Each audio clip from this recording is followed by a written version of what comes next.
Okay, and good day po sa inyo lahat. At ngayon naman po ipapakita ko sa inyo o ituturo ko sa inyo kung paano mag-create na account sa PayPal. And ngayon i-demonstrate ko sa inyo. So gagawin ko ng PayPal account tong friend ko. So sundan nyo lang mabuti yung step by step process. Madali lang naman gawin. So para makapagsimula, scroll down nyo lang dito sa aking page and hanapin nyo itong PayPal. So here, ito yung PayPal banner. And click nyo lang po itong PayPal banner. So, magbubukas po siya ng bagong tab or magbubukas yung website ng PayPal.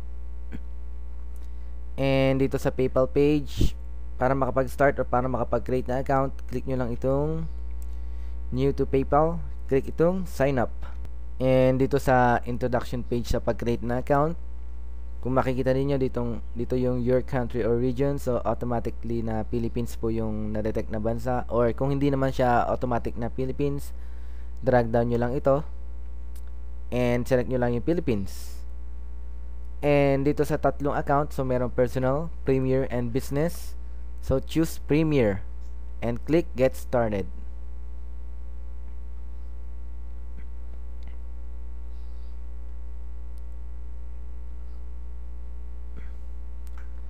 And dito sa registration page, so dito kayo magpuput ng mga information like name, email. So ngayon nga, gagawa ko ng PayPal account ng aking friend. So magpuput ako ng personal information niya, like the email and password.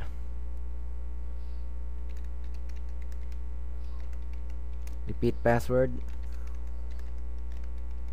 and first name, middle name, and last name.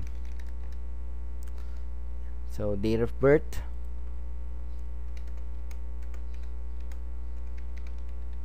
and nationality. Kung makikita ninyo, automatic na Philippines po yung nandito.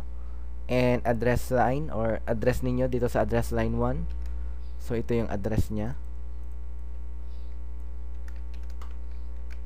And ito naman tong address line 2.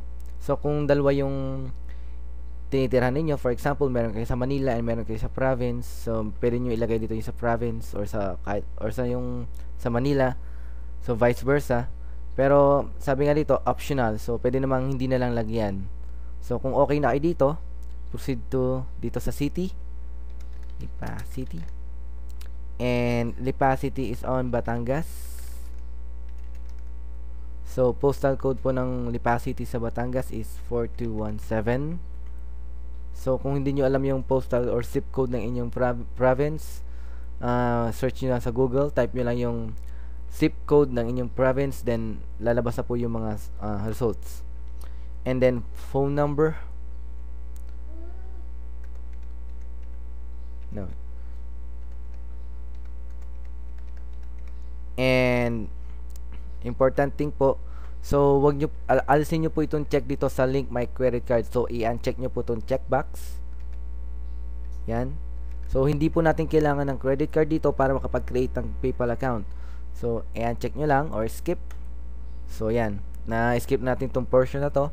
And then, kung komportable na kayo sa mga information na nilagay ninyo, so, click create or click agree and create an account.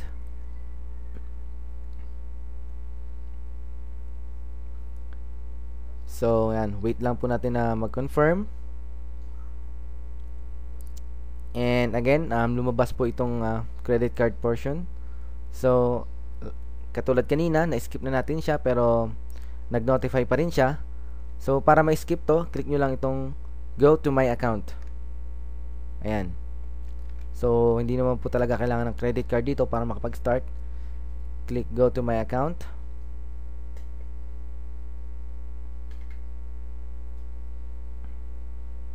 And then here, ayan. So, may PayPal account na yung aking friend. And ganun lang kadali mag-create ng PayPal dito. So, the last thing to do is check nyo po yung email ninyo. Yung ni-register ninyong email. And for sure, may welcome email po ang PayPal doon. And then, kung may mga payments or mga any transactions po na ginawa ninyo within PayPal to another agency or other websites, so, mare-record po yung mga transactions sa email and as well dito po sa recent activity. So, yan, ganun lang po kadali dito. mag-create ng PayPal account. Sundan nyo lang mabuti yung mga steps na pinakita ko. And then, last thing to do is check your email. And ganun lang po talaga kadali. So, maraming salamat sa panonood. And thank you. Have a great day. Bye-bye.